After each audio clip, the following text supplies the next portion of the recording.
Assalamualaikum warahmatullahi wabarakatuh. Waalaikumsalam warahmatullahi wabarakatuh. Alhamdulillah, alhamdulillahilladzi an'ama 'alaina bi ni'matil iman wal islam.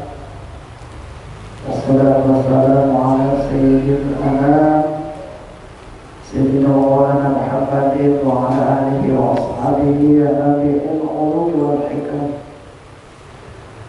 Asyhadu an la ilaha illallah wahdahu la syarika lah wa asyhadu anna sayyidana wa nabiyyana Muhammadan abduhu wa rasuluhu la nabiyya ba'dah. Subhanaka la ilma lana illa ma 'allamtana innaka antal 'alimul hakim. Rabbi shrah li sadri wa yassir li amri wahlul 'uqdatam min lisani yafqahu qawli. Shallallahul 'alaihi wa nahnu 'ala dzalika minasyahidin. Yang sama-sama kita hormati Ibu Ketua Majelis Taklim Masjid Al-Hidayah, Ibu RW, Ibu RT yang hadir, dan orang tua kami, jamaah sekalian yang hadir pada sore yang berbahagia ini. Pertama dan yang paling utama, marilah kita sama-sama tidak jauh-jauhnya senantiasa memuji syukur kepada Allah Subhanahu wa Ta'ala, karena sampai detik ini Allah Subhanahu wa Ta'ala masih memberikan kepada kita kesempatan. Mudah-mudahan kesempatan kesehatan yang Allah berikan kepada kita, kita bisa mensyukurinya dan mempergunakannya dalam rangka mengibadah kepada Allah Subhanahu wa Ta'ala. Shalawat beriring salam senantiasa kita sampaikan kepada junjungan kita Nabi Muhammad SAW, dan ucapan Allahumma sholli ala sayyidina Muhammad wa ala ali sayyidina Muhammad. Assalamu alayka ya Rasulullah. Ibu-ibu jamaah rahimakumullah, saat ini kita sudah berada di tanggal 25 bulan Rajab. Ini ya? Ya, 25 atau 26? 26 ya? Oh, 25. Ya, artinya tinggal beberapa minggu lagi ya. Seminggu lagi, 4 hari atau 5 hari lagi kita akan masuk bulan Sya'ban. Setelah itu kita akan masuk bulan Ramadan. Nah, maka dari itu pada sama-sama kita tidak bermohon kepada Allah, mudah-mudahan Allah sampaikan kita di bulan Ramadan. Allah sehatkan badan kita, juga Allah sehatkan dompet kita. Ya, amin Allahumma amin. Ibu-ibu rahimakumullah, tema kita pada hari ini adalah tentang sholat sunnah. Namun ibu sekalian, sebelum masuk ke sana, saya ingin menyampaikan sedikit tentang sholat bagi orang yang sakit. Nah, ibu ya, ini banyak terkadang kita dalam kondisi sakit tidak sholat. Nah, apakah seperti itu? Ya, tidak.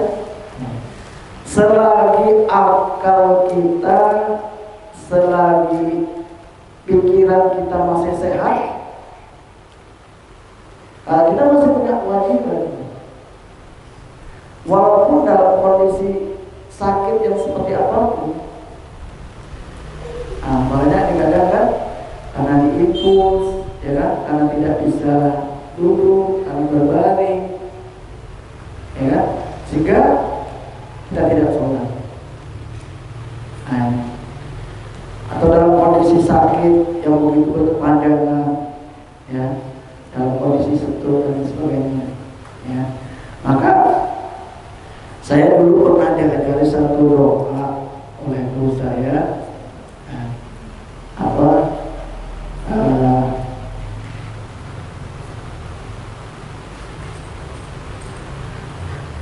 diberi umur panjang Allah, amin, beri iman, setiap orang itu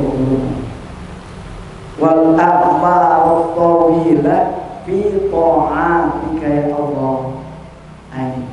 Wal a'maru tawilah fi ta'atika ya Allah.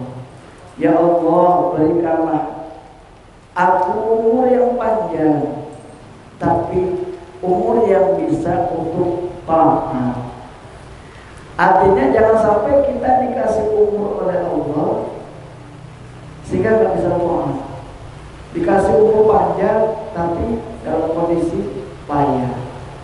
Kalau bisa, begitu kemampuan kita taatnya habis, disitulah batas kita.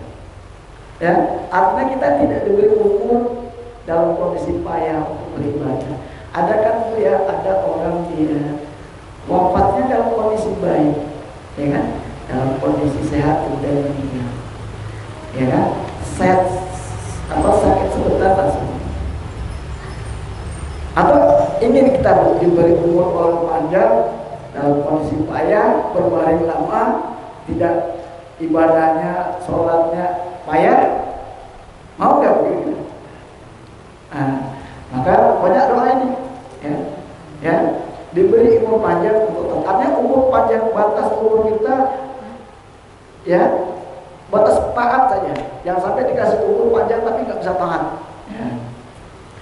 Akan tetapi ibu sekali ya, dalam kondisi kita sakit, kita tetap punya kewajiban untuk sholat. Nah, sekarang bagaimana caranya? Ya, walaupun mungkin kita selama ini secara garis besar sudah memahaminya, ya, karena pada hakikatnya Allah itu tidak mau menyusahkan hamba. Yuridullahu bikumul yusra wala yuridu bikumul usra. Allah menginginkan kepada kita kemudahan, bukan mempersulit. Ya, maka kemarin kita sudah menyampaikan bagaimana sholat qashar itu merupakan kemudahan dari Allah. Sholat jamak, ya kan, sehingga di perjalanan kita bisa menjamak sholat kita. Sekarang dalam kondisi sakit, ya kan, pertama, apabila kita tidak mampu sholat dengan berdiri, maka boleh sholat dengan duduk. Kalau tidak, boleh dengan berbaring. Kalau tidak mampu dengan berbaring, ya, dengan mengedipkan mata. Kalau tidak, dengan isyarah hati. Kalau juga tidak, sekarang apakah sesimpel itu? Gimana caranya? Kita harus tahu, ya kan? Pertama, ketika kita mampu berdiri, kita masih mampu berdiri, kemudian mungkin pas sujud tidak mampu atau pas rukuk tidak mampu, tapi berdiri mampu, ya. Nah, kita sediakan kursi, ya. Tapi kalau kita masih mampu untuk berdiri, jangan langsung duduk, ya kan? Kadang kan kita mungkin sedikit mempermudah, kita jalan-jalan mampu, kadang-kadang berdiri untuk sholat kadang sudah tidak mampu, ya. Hanya berdiri, kemudian mungkin ketika mau rukuk, sujud sulit, boleh duduk, ya. Baik, sekarang sholat kita akan langsung kita sudah tidak mampu lagi untuk berdiri, kita sholat dengan duduk, ya. Ketika kita sholat duduk, posisi duduk kita pertama, kita duduknya duduk iftirash, duduk tasyahud awal, ya, duduk seperti ini. Nah, ya kan?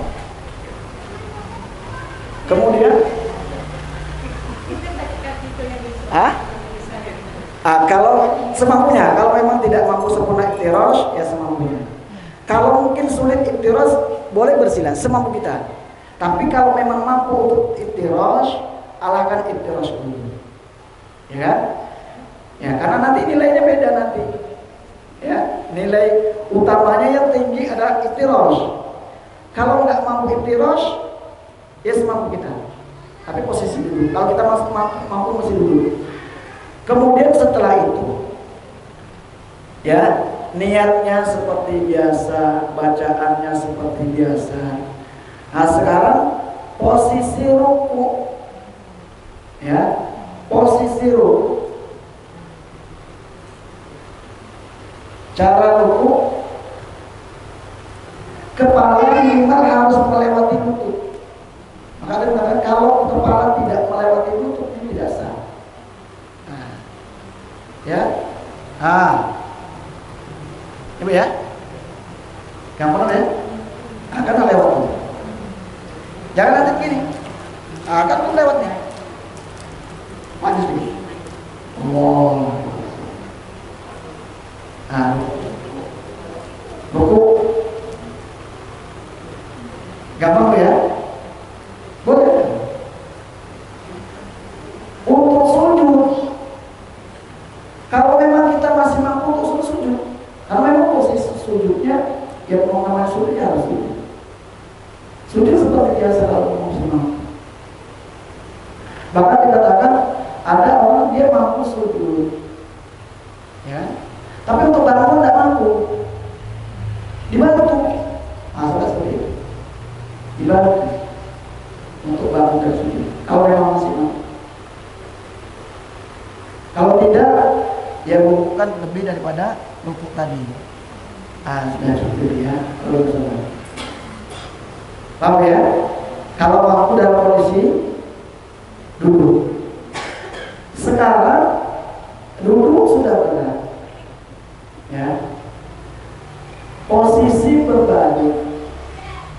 Kalau berbalik, pertama, kalau memang masih mampu miring, miring. Betul?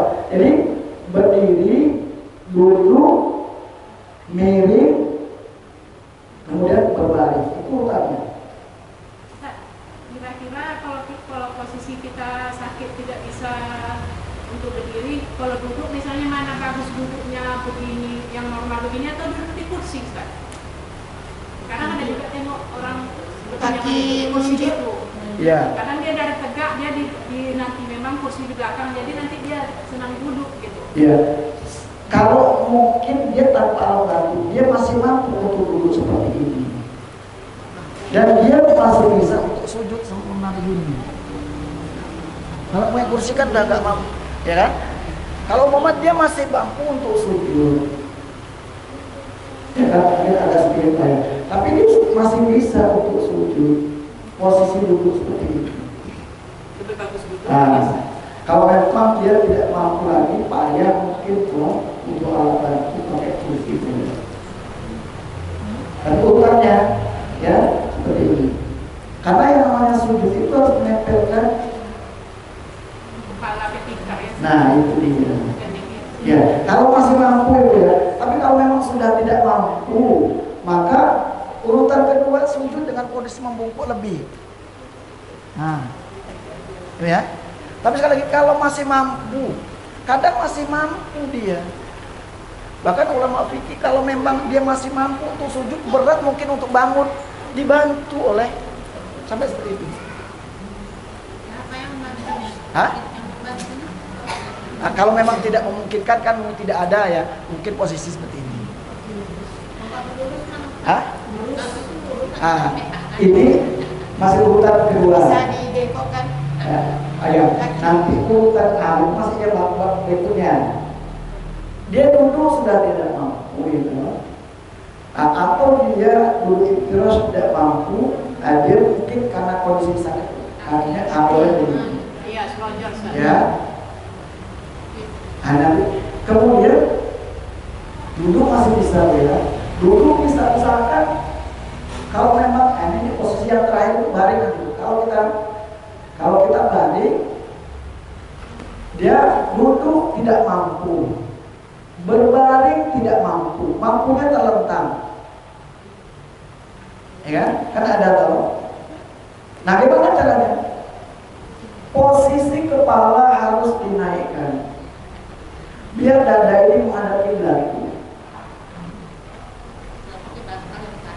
Pakai bantal, ya. Tapi sekali lagi urutannya kalau yang berdiri sempurna ya kan, duduk yang kedua. Tidak mampu duduk, berbaring dengan menghadapkan sisi kanan kita ke kiblat. Mana ya? Gini ya. Nah, ya kan? Ya kan? Ya. Seperti posisi mayat. Mayat iya. Kalau umpama miring tidak bisa kalau memang payah. Nah, ini posisi yang terakhir. Posisi dalam keadaan terlentang. Nah, ininya dinaikkan, kepalanya agak naik. Agak tinggi biar dada ini menghadap kiblat dan posisi kaki ke depan ke arah. Kalau umpama berbaring usahakan kaki mengarah ke kiblat. Kemudian sekarang kalau kita berbaring, gimana cara rukuk dan sujudnya? Kepala yang menggerakkan. Umpama ruku ya anggur lagi. Semampu. Nanti untuk sujud lebih begitu seterusnya. Kemudian kalau menggerakkan kepala sudah sulit, ya ke kanan ke depan payah. Dengan mata, gerakan mata. Nah, artinya ibu sekalian, begitu Allah memberikan kemudahan. Dan sisi lain mungkin sedikit ini saya sampaikan. Begitu sulitnya ketika kita sholat dalam kondisi sakit. Nah, makanya Bapak Ibu sekalian, ketika kita dalam kondisi sehat, mari kita sempurnakan ibadah kita. Kadang kita ketika sehat, ibadahnya sampai lalu. Sekali dalam kondisi payah, ini bukan berarti saya menakut-nakuti begitu. Ini sebenarnya untuk saya juga, karena yang kalau dalam umur seperti saya kan nanti akan merasakan. Paling tidak kita tahu. Maka dalam kondisi sehat seperti ini, mari kita sempurnakan ibadah kita. Karena itu sekalian, nilai ibadah kita tertinggi nilainya di saat kita masih kokoh untuk berdiri tegak. Kadang orang kan meremehkan, bilang mulai ya. Kalau sudah payah, iya kan? Kalau dia ini sholat lagi pakai tentus ya. Sakit kayak gitu kan. Ya, ini mungkin masuk bab dari muhadat gitu ya. Setelah dia berganti pempes dan sholat ada kondisi itu. Kalau umpama dia sulit untuk berwudu boleh dengan air. Dan Bapak Ibu sekalian, kemurahan Allah. Kalau kita dalam kondisi payah seperti itu, sholatnya boleh dijaga. Daripada harus berkurang-kurang. Ya kan, boleh dijaga. Tapi nggak kosong ya, boleh. Karena kondisi payah. Kalau berulang-ulang kondisinya payah, ya maka sebenarnya boleh kita jamak sholat daripada tidak sholat. Ya kan? Kalau kita umpama boleh jamak kan sholatnya maghrib dengan isya, ya kan? Maghrib dia sholat, nanti isya dia seperti orang sakit. Kalau orang yang pernah dalam kondisi sakit bisa merasakan payahnya. Tapi kalau memang masih mampu, jangan dipermudah. Kan doa jangan paksa, tidak makan enak-enak. Intinya tidak boleh meninggalkan sholat, tidak boleh.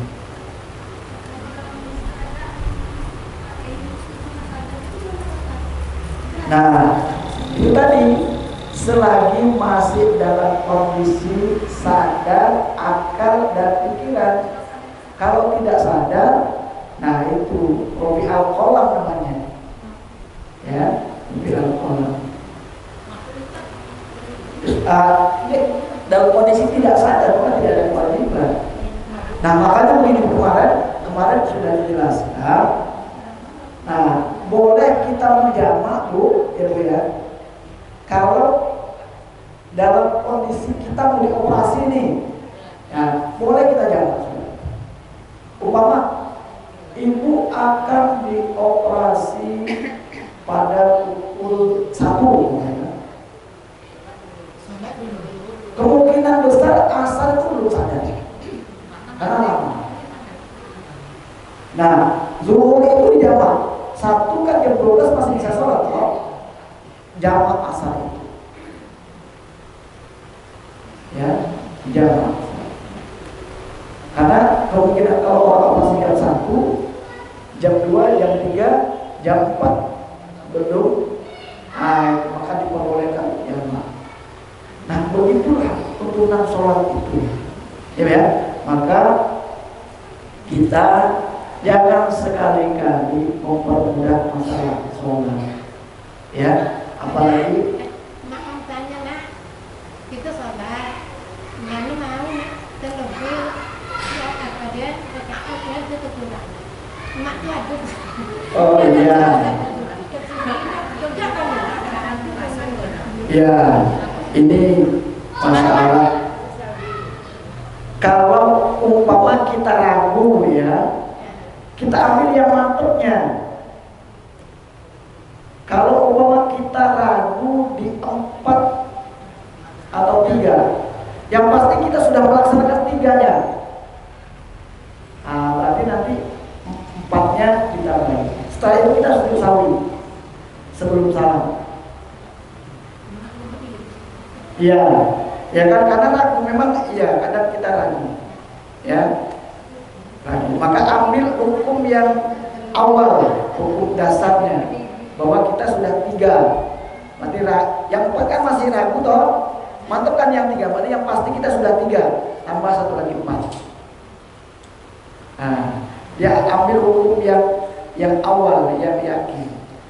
Sama kalau ibu dalam kondisi ini hadas atau belum, kembali ke hukum asal. Tadi saya sudah wudu, ya kan? Kalau masih ragu, tapi kalau Bapak Ibu tadi kentut atau belum, ya, tapi ini sudah wudu kan? Tapi yang pasti kan sudah wudu dalam keadaan suci. Antara batannya masih ragu kan, kembali ke hukumnya. Tapi kalau jelas kentutnya udah nyata, itu namanya tidak ragu, sudah pasti batal gitu loh. Ya, kembali ke hukum. Sama dengan sholat yang tadi itu, ya. Kita lanjutkan tambah 1 lagi, dan setelah itu sebelum salam sujud sahwi.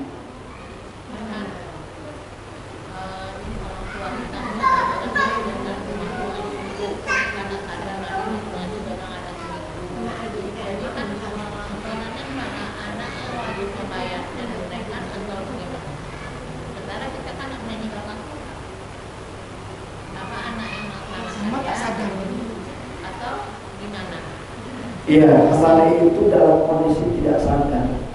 Tapi kalau dia masih sadar, tapi berat, artinya kemampuannya dia terakhir, isyarat atau dalam kedipan mata, kita bisa arahkan. Nah, mungkin kita bisa komunikasi lewat apa gerakan. Nah, caranya kita tayangkan.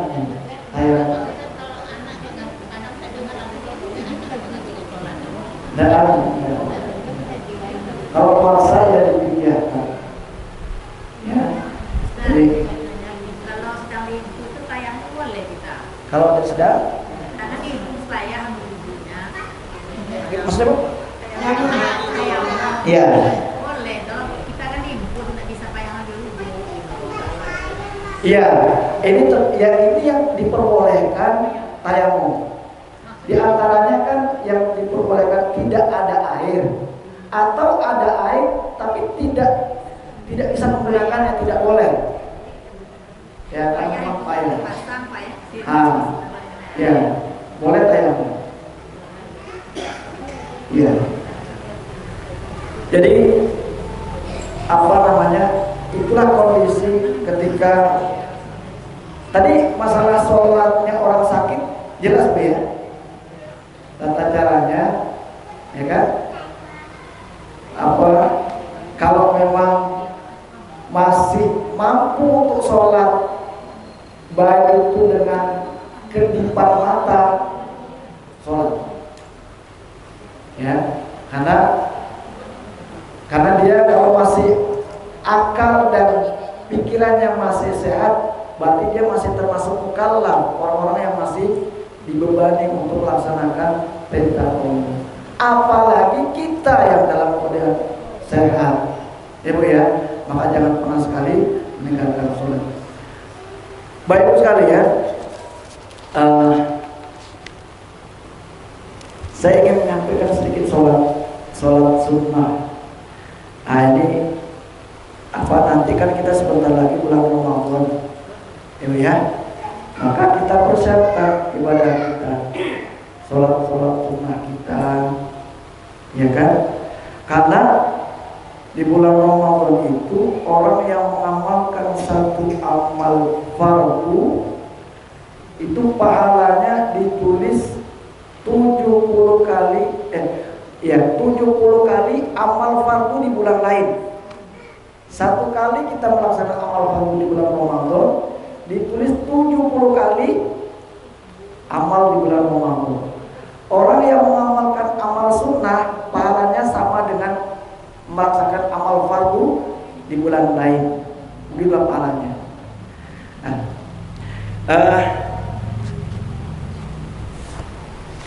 Banyak di antara sholat sunnah urutannya.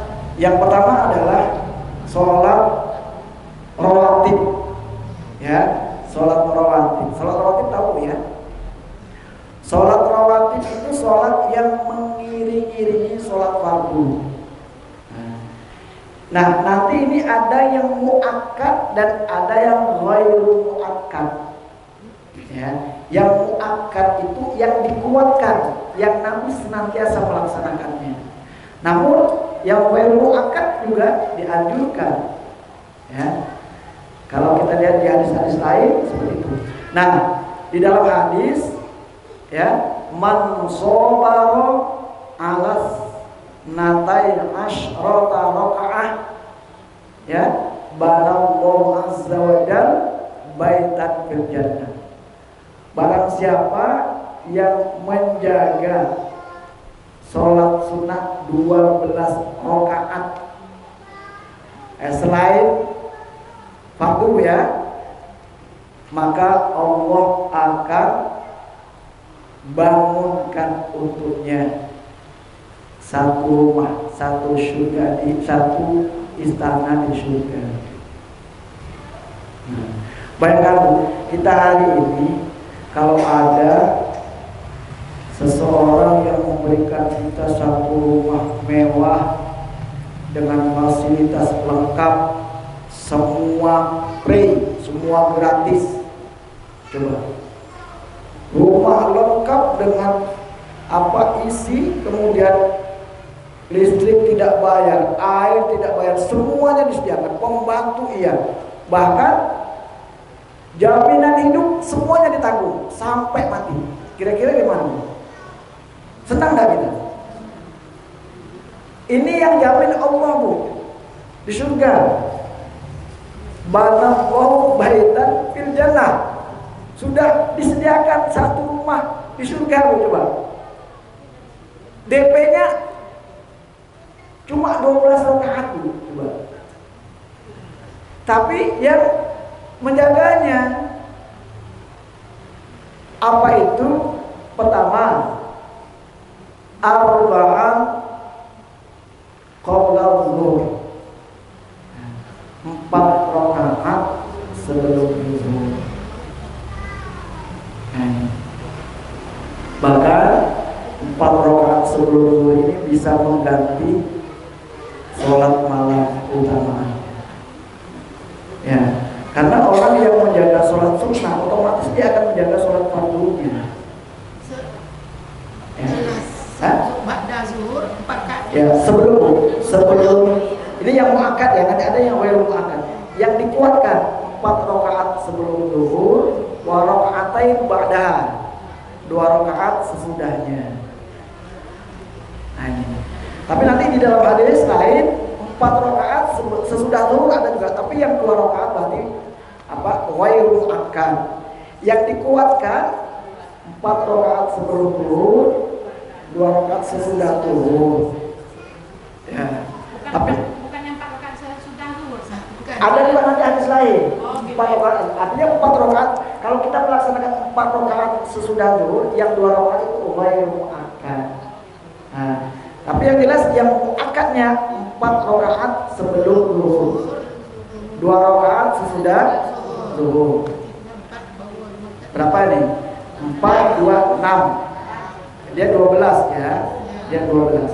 Kemudian wa rakaatain ba'dal maghrib, sesudah maghrib. Wa rakaatain ba'dal isya, 2 rakaat sesudah isya. Wa rakaatain qabla fajar, 2 rakaat sebelum sholat subuh. Tapi bukan berarti yang lain tidak ada ya. Nah, nanti ada yang ghairu muakkad dia. Maka semuanya itu sholat rawatib itu ada 22. Ya, karena di hadis lain bahwa Nabi mengatakan bahwa setiap antara azan dan qomat itu ada sholat sunnahnya. Maka sholat sunnah sebelum maghrib juga ada 2 rakaat. Sholat sunnah sebelum asar juga 2 rakaat, bahkan ada lain 4 rakaat. Sholat sunnah sebelum maghrib juga ada. Sholat sunnah sebelum isya juga ada. Yang tidak ada itu sholat sunnah sesudah asar dan sesudah subuh. Nah, yang paling utama adalah sholat sunnah fajar, jangan ditinggalkan. Bahkan Nabi itu kalau tertinggal sholat fajar dia akan mengqadhanya, dilaksanakan di waktu yang lain. Rakaatain fajri khairu minad dunya wa ma fiha. 2 rakaat sebelum subuh keutamanya lebih baik daripada dunia dan seisinya. Kenapa Bu? Dunia seisinya ini Bu, suatu nanti itu kan hancur, habis semua. Kita lihat kemarin Bu, gempa di Turki, habis semua. Tapi pahala 2 rakaat ini akan kekal. Akan kekal yang akan menemani kita, menyelamatkan kita sampai ke surga Allah.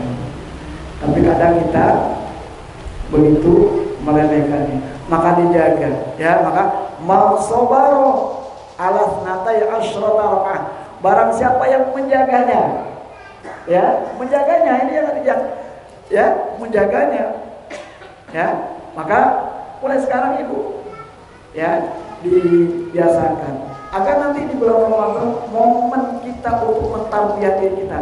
Ketika di bulan Ramadan ini kita sudah terbiasa, nanti insya Allah kebiasaan itu akan terbawa di sudah Ramadan. Maka caranya mulai sekarang, maka Nabi itu kan dalam doanya Bu, untuk bisa memasuki bulan Ramadan itu mulai dari bulan Rajab startnya. Maka doanya Allahumma barik lana fi Rajab wa Sya'ban wa baligh Ramadan. Maka kata ulama, bulan Rajab itu bulan untuk membersihkan zahir. Bulan Sya'ban untuk membersihkan hati. Dan bulan Ramadan untuk membersihkan jiwa.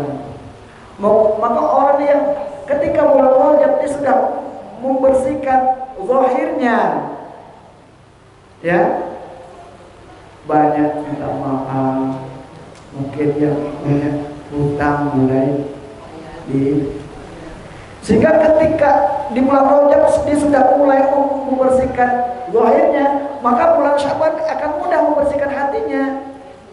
Hatinya sudah mulai terbiasa. Ketika bulan Syaban sudah dibersihkan hatinya, maka ketika bulan Ramadan gampang memasukkan jiwanya, rohnya, maka dia akan mampu ya melaksanakan menjalani puasa itu dengan penuh ketenangan. Sehingga tarawehnya tidak hanya di minggu pertama, kadang taraweh minggu pertama aja, ya minggu kedua sudah mulai. Karena apa? Karena tidak boleh dari sekarang. Nabi saja yang Allahumma barik lana fi Rajab wa Sya'ban wa ballighna Ramadan. Ya. Salat subuh itu kan kok ya. Iya.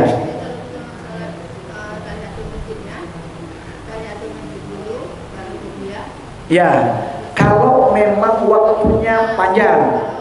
Ya, kalau memang waktunya panjang. Kalau memang tidak, kita sholat fajar saja, otomatis tahiyatul masjidnya sudah ikut dapat. Tapi kalau ibu ngejar tahiyatul masjid, qobla subuhnya nggak dapat. Nah, tapi kalau memang ada waktunya panjang, dua-duanya, tahiyatul masjid dan qobliyah.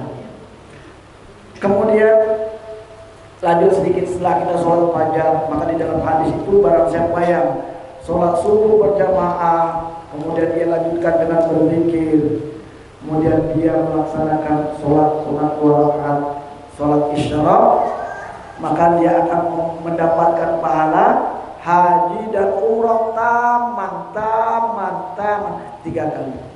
Sempurna, haji dan umrah sempurna karena ya.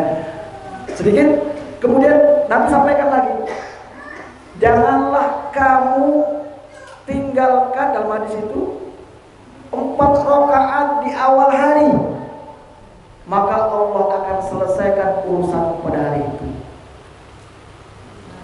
Maka di awal hari itu begitu masuk, bos wajib di sholat duha. Masalah, apa 4 rakaat yang di awal hari? Sholat duha, awal duha, ya.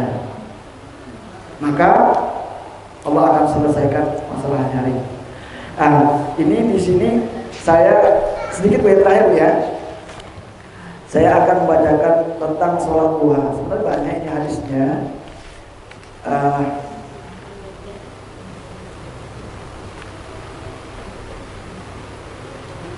Yang hadis terakhir saya bacakan karena waktunya. Ya, artinya dari Abu Bakar radhiyallahu berkata, Rasulullah bersabda, barang siapa yang sholat duha 2 rakaat minimal, maka tidak akan dicatat termasuk orang-orang yang lalai, padahal hanya 2 rakaat. Maka di hadis lain, di dalam persediaan ini ada 360 persediaan, ya, dan semua itu harus kita sodakoi. Bayangkan, kita harus sedekah sebanyak 360 setiap hari. Maka sahabat bertanya, mana mungkin kami bisa sedekah sebanyak itu, wahai Nabi? Nabi menjawab, dengan 2 rakaat sholat duha, kamu sudah bisa memenuhi itu. Bayangkan, 2 rakaat. Ya Bu ya, maka jangan malas, biar mudah. Ya kan? Kadang kita lebih yakin dengan kerja dunia, kita nggak yakin dengan anugerah Allah. Tapi harus istiqomah. Awak Allah seminggu ikutan, saya 2 balik, tapi tidak safol, kita belum bayar. Jangan sekali, Bu. Iya, istiqomah. Nah inilah momennya sekarang kan. Kemudian selanjutnya begini. Yang 2 rakaat tidak Allah catat sebagai orang yang lalai. Yang kedua, barang siapa yang sholat duha 4 rakaat akan dicatat termasuk orang-orang yang ahli ibadah. Tidak sulit kan Bu ya? Makanya ada ayat sumpah qasam, ada wasyamsi wa duhaha wal lail. Allah bersumpah dengan waktu malam dan waktu duha. Ada apa sebenarnya? Kenapa Allah bersumpah tengah-tengah orang sibuk bekerja dunia, dia masih sempat sujud. Sholat tahajud di tengah-tengah orang sibuk tidur, dia masih bangun untuk Allah. Maka Allah bersumpah, raih kemuliaan itu, ya kan? Sholat tahajud, iya Bu. Kalau sholat 2 rakaat itu 2 rakaatnya apa? Salam. Ya, 2 rakaat salam, 2 rakaat salam. Ayatnya pertama kalau kita hafal Asyam, kemudian Al-Duha, kemudian setelah itu Al-Kafirun, Al-Ikhlas. Kalau nggak hafal boleh Al-Muluk, Tabarok, Al-Panjang. Hah? Yang mampu saja, yang kita mampu. Tapi kalau bisa jangan sungsang ayatnya. Sungsang itu yang bawah dulu Al-Fatihah kan. Rakaat pertama An-Nas, kedua bingung. Boleh. Ya kan?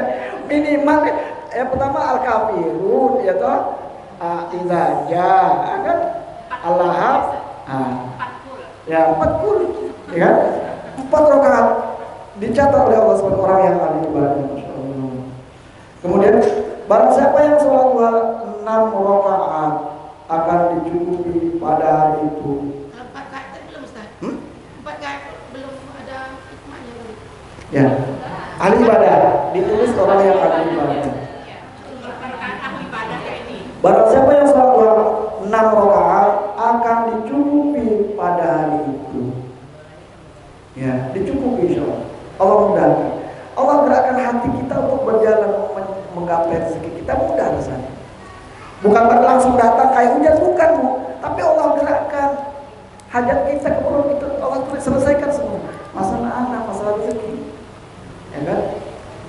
Nah, kemudian barang siapa yang sholat duha 8 rakaat, Allah akan mencatatnya termasuk orang-orang yang taat. Barang siapa yang sholat duha 12 rakaat, Allah akan membangunkan untuknya sebuah rumah di surga. Pada tiap siang atau malam, Allah pasti mempunyai pemberian dan sedekah yang akan dianugerahkan kepada hamba-hambanya.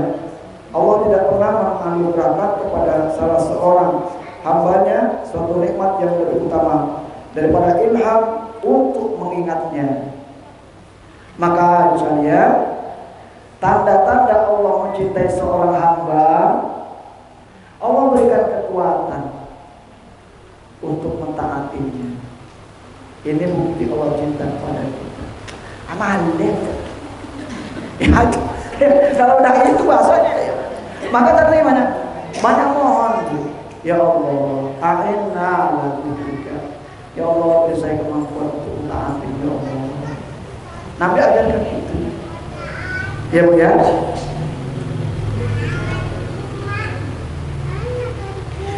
Mungkin itu saja Bu ya. Lain kali kita sampaikan lagi. Ini dalam rangka untuk motivasi kita bulan Ramadan. Ya, tahajudnya. Ya mulailah kita belajar. Saya ngajak diri saya juga, ya, terutama ibu sekalian sekali lagi, ya.